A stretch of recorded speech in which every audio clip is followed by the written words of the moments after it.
विद्यार्थियों, आज हम पढ़ेंगे चीन का विधानमंडल।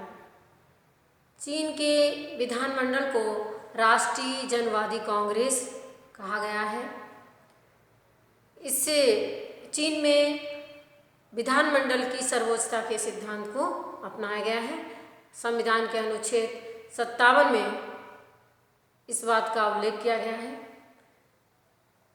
जबकि वर्तमान में अधिकांश देशों, दुनिया के अधिकांश देशों में द्विसदनीय विधानमंडल है, परंतु चीन में आज भी एक सदनात्मक विधानमंडल है, अर्थात विधानमंडल का एक सदन है। चीन में नए संविधान अर्थात 1982 के संविधान से पहले जो संविधान बने उनमें भी एक सदनीय विधानमंडल था और 1982 के संविधान में भी जो है विधानमंडल एक सदनीय बनाया गया। संविधान के अनुच्छेद 59 में जो है राष्ट्रीय जनवादी कांग्रेस की रचना और संगठन के बारे में विस्तार से बताया गया है। देखिए, समस्त चीन के समस्त क्षेत्र को 22 प्रांतों में, 5 स्वायत्त क्षेत्रों में, 4 नगर पालिकाओं में और 2 विशेष प्रशासनिक क्षेत्रों में बांटा गया है। तो विधानमंडल में भी इन्हीं सभी क्षेत्रों से प्रतिनिधि चुनकर आते हैं, अर्थात कुछ प्रतिनिधि प्रांतों से आते हैं, चीन के समस्त प्रांतों से आते हैं, कुछ स्वायत्त क्षेत्रों से आते हैं, कुछ नगर पालिकाओं से केंद्र के सीधे नियंत्रण में आने वाली नगर पालिकाओं से आते हैं और सशस्त्र सेनाओं से भी इसमें प्रतिनिधि चुनकर आते हैं। इसके अलावा जो है 2004 से विशेष प्रशासनिक क्षेत्रों से भी प्रतिनिधि चुनकर यहाँ पर भेजे जाते हैं। चीन के विधानमंडल के लिए चीन में जो भी मताधिकारी है, मत देने का अधिकार जो रखता है, वो इसके लिए मतदान करता है। मताधिकारी वह है जिसकी उम्र 18 वर्ष की हो गई है, उसे वहाँ पर मत प्राप्त है या वयस्क, यानी चीन में जो है वयस्क मताधिकार के आधार पर विधानमंडल का निर्वाचन किया जाता है और जो भी व्यक्ति 18 वर्ष का है वो वयस्क माना गया है और वो मताधिकारी भी है, मत देने का अधिकारी है, बशर्ते जैसे वो पागल ना हो या न्यायालय के द्वारा दंडित न किया गया हो या साम्राज्यवादी, पूंजीवादी या सामंत ना रहा हो या अन्य किसी जैसे विश्वास, निवास स्थान इत्यादि के शिक्षा इत्यादि के आधार पर उसे मत देने से वंचित न किया गया हो। इसके अलावा सभी लोग जो है वहाँ इसके लिए निर्वाचन में मतदान कर सकते हैं। देखिए, चीन के विधानमंडल की संख्या कितनी होनी चाहिए या राष्ट्रीय जनवादी कांग्रेस की सदस्य संख्या कितनी हो, ये कानून के द्वारा तय की जाती है। जब नया संविधान बना था तो जिस कांग्रेस ने उसे स्वीकार किया था उसकी सदस्य संख्या थी 3037। इस प्रकार से हम कह सकते हैं कि चीन का विधानमंडल दुनिया का सबसे बड़ा विधानमंडल कहलाता है। चीन में जो है अब है कि वहाँ पर सदस्यों के विशेषाधिकार क्या क्या हैं।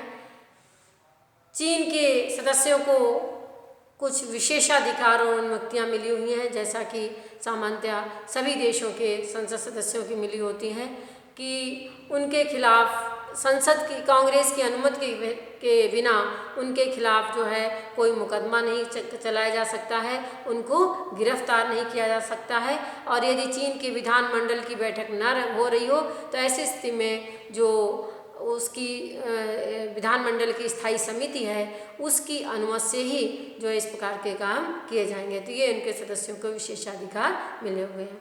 अब है कि चीन की राष्ट्रीय जनवादी कांग्रेस का कार्यकाल कितना है, तो इसका कार्यकाल जो है वो अनुच्छेद 60 के अनुसार इसका कार्यकाल जो है वो 5 वर्ष है। जो इसकी स्थायी समिति है उसे कार्यकाल समाप्त होने के पूर्व 2 माह पूर्व भी जो है इसके चुनाव करा लेने चाहिए। इसका जो स्थायी समिति है वह इसका वर्ष में एक अधिवेशन अवश्य बुलाती है। इसके अलावा आवश्यकता पड़ने पर इसका एक वर्ष में एक से अधिक अधिवेशन भी बुलाया जा सकता है, स्थगित किया जा सकता है। यदि कांग्रेस के 1/5 सदस्य जो हैं, जिन्हें कि वहाँ पर डिप्टी कहा जाता है, तो कांग्रेस के 1/5 डिप्टी जो हैं, यदि अधिवेशन बुलाने की मांग करे तो उनकी उस मांग के आधार पर स्थायी समिति जो है इसका अधिवेशन बुला सकती है। अब है कि इसकी शक्तियाँ और कार्य क्या क्या हैं। देखिए, सबसे पहला कार्य तो इसका यह है कि ये अपने कार्य संचालन के लिए एक प्रेसिडियम का निर्माण करती है। इसके अलावा संविधान में संशोधन करती है, संविधान के क्रियान्वयन की जांच करती है। इसके अलावा वहाँ पर जो है इसका कार्य जो फौजदारी, दीवानी और राज्य से संबंधित जो है वो जो मूलभूत कानून हैं उनका निर्माण करती है। ये हम कह सकते हैं कि चीनी गणराज्य के जो राष्ट्रपति हैं, उपराष्ट्रपति हैं, उनका चयन करती है, निर्वाचन करती है, यानी इसकी कुछ ये निर्वाचन संबंधी शक्तियाँ हम कह सकते हैं।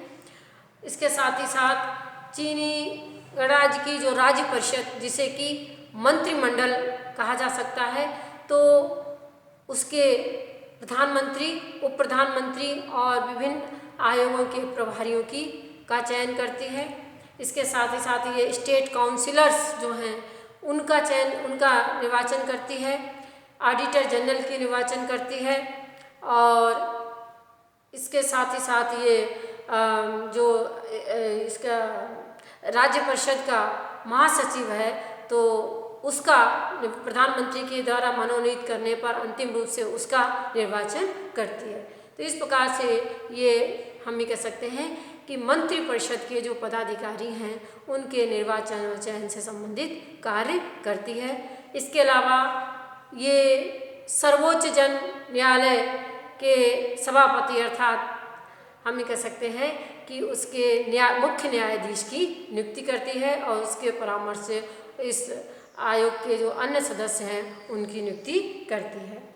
इसके अलावा हम कह सकते हैं कि केंद्रीय सैनिक आयोग के अध्यक्ष की नियुक्ति करती है और उसके अन्य सदस्यों की, उसके सहयोग परामर्श से अन्य सदस्यों की नियुक्ति करती है। केंद्रीय सैनिक आयोग जो कि चीन की सेना का नियंत्रण और निर्देशन का कार्य ये आयोग करता है। इसके अलावा जो सर्वोच्च प्रोक्यूरेटर का जो पद है, जो सर्वोच्च प्रोक्यूरेटर है, उसका निर्वाचन का कार्य भी इसके द्वारा किया जाता है। इसके अतिरिक्त चीन की ये निर्वाचन संबंधी कार्य है। इसके अतिरिक्त जो है चीन के सामाजिक आर्थिक विकास के लिए जो विभिन्न योजनाएं बनती हैं उनकी जांच करती है, उनके क्रियान्वयन की जांच करती है। चीन का संपूर्ण देश के लिए जो बजट बनता है उसकी जांच करती है, उसकी स्वीकृति देती है और उसकी क्रियान्वयन की जो रिपोर्ट है उनकी भी जांच करती है।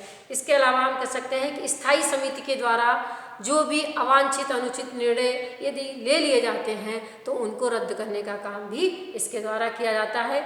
इसके अलावा इसके पास जो है